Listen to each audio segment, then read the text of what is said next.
سحری کی فضیلت۔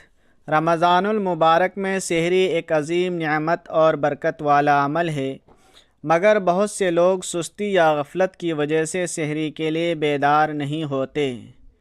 یہ نہ صرف صحت کے لیے نقصان دہ ہے بلکہ سنت کو ترک کرنے کا سبب بھی بنتا ہے۔ اس ویڈیو میں آخر تک بنے رہیے۔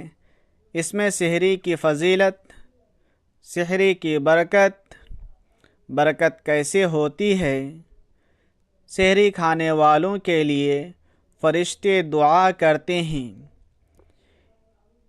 سحری اہل کتاب کے روزے سے امت مسلمہ کا امتیاز ہے۔ ان تمام چیزوں کو بتانے والا ہوں۔ اللہ تعالیٰ نے سحری کے وقت اور سحری کے کھانے میں برکت رکھی ہے۔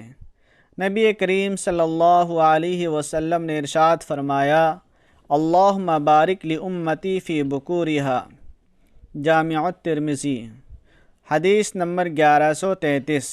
ترجمہ: اے اللہ، میری امت کے صبح کے وقت اٹھنے میں برکت عطا فرما۔ اللہ تعالیٰ کا کرم دیکھیے کہ انسان سحری کا کھانا خود کھاتا ہے، اس میں اس کا اپنا جسمانی فائدہ ہے، لیکن اس پر بھی اللہ تعالیٰ اجر و ثواب عطا فرماتے ہیں۔ اس کے روزے کے ثواب میں کمی نہیں آتی، بلکہ کمی تو دور، اس میں اللہ نے برکت رکھ دی ہے۔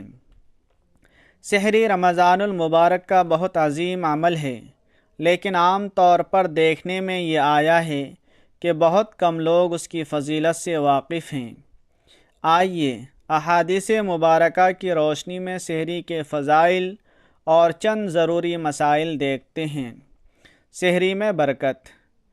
ایک حدیث میں ہے، نبی کریم صلی اللہ علیہ وسلم نے فرمایا، تسحروا فإن فی السحور برکۃ، صحیح بخاری، حدیث نمبر 1923۔ ترجمہ: نبی کریم صلی اللہ علیہ وسلم نے فرمایا، سحری کا کھانا کھاؤ کیونکہ اس میں برکت ہے۔ ایک دوسری حدیث میں ہے، قال دخلت علی النبی صلی اللہ علیہ وسلم وهو يتسحر فقال انها برکۃ اعطاکم اللہ ایاہا فلا تدعوه، سنن النسائی، حدیث نمبر 2162۔ ترجمہ: ایک صحابی اللہ کے نبی صلی اللہ علیہ وسلم کے پاس حاضر ہوئے۔ آپ صلی اللہ علیہ وسلم اس وقت سحری کا کھانا تناول فرما رہے تھے۔ اس موقع پر آپ صلی اللہ علیہ وسلم نے فرمایا، یہ سحری کا کھانا ایسا بابرکت ہے جو اللہ تعالیٰ نے تمہیں اپنے فضل و کرم سے عطا کیا ہے، لہٰذا اس کو مت چھوڑو۔ جب برکت آتی ہے، یہ برکت جس وقت میں آتی ہے تو تھوڑے سے عرصے میں زیادہ کام ہو جاتے ہیں۔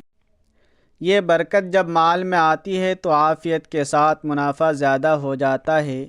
یہ برکت جب اولاد میں آتی ہے تو اولاد فرما بردار بن جاتی ہے۔ یہ برکت جب علم میں آتی ہے تو اپنے اور دوسرے لوگوں کے لیے ذریعہ ہدایت و نجات بن جاتا ہے۔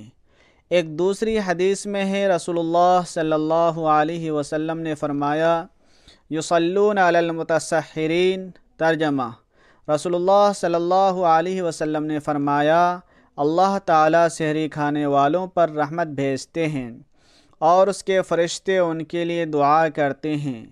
مذکورہ احادیث سے یہ بات واضح ہوئی کہ سحری کھانا چاہیے۔ بعض لوگ سستی کا مظاہرہ کرتے ہیں اور اس کی فضیلت سے محروم ہو جاتے ہیں، جبکہ بعض لوگ رات ہی کو اس لیے کھانا کھا لیتے ہیں تاکہ صبح سحری کے وقت میں اٹھنا نہ پڑے۔